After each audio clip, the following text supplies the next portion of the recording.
सप्तपदी, लाजा होम हे सगळं झालं, विवाह संपन्न झाला, मंगळसूत्र घालणं, जोडवी घालणं हे सगळे विधी पण पार पडले, कानपिळी पार पडली. आता सगळ्यात शेवटी जेवायला बसतात.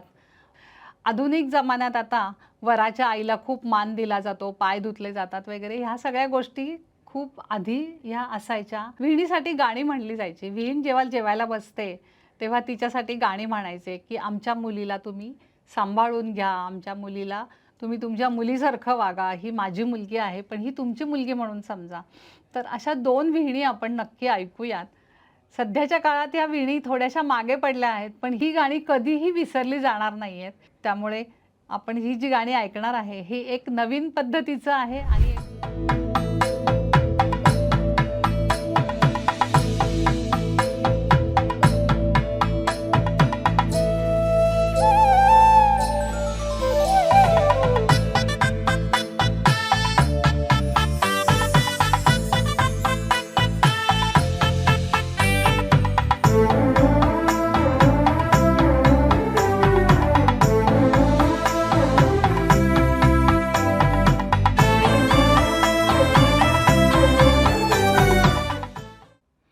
आता आपण सप्तपदी झाली पाहिली.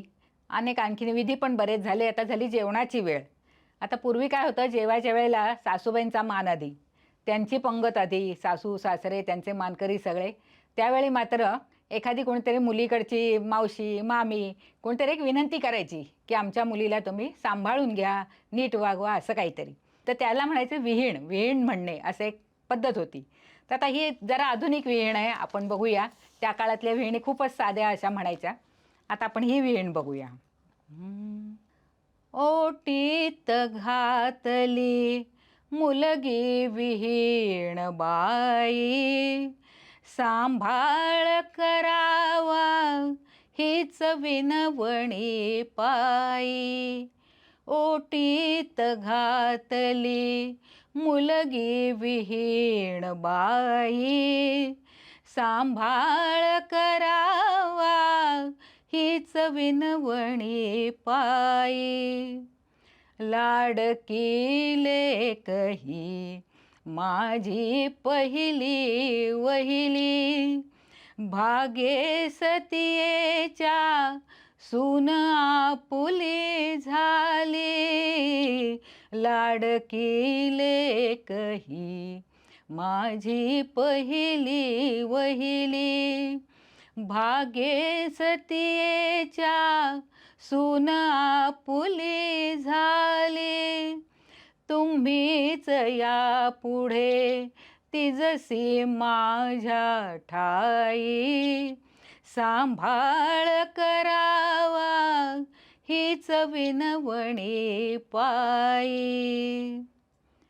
वधुमाय तुम्ही तुम्हा सारे ठावे, वाटते परी आज उगी सांगावे. वधुमाय तुम्ही तुम्हा सारे ठावे, वाटते परी आज उगी सांगावे. मी पदर पसरते जन्मदायिनी आई, सांभाळ करावा हीच विनवणी पायी. ओटीत घातली मुलगी विहीण बाई, सांभाळ करावा हीच विनवणी पायी. तर ही विहीण सध्या जरी वापरली जात नसली, म्हणली जात नसली, तरी ही विहीण खूप वर्षांपासून प्रत्येक लग्नात म्हणली जातात. रेडिओवरती तर खूप वेळा आपण ऐकलेली आहेत.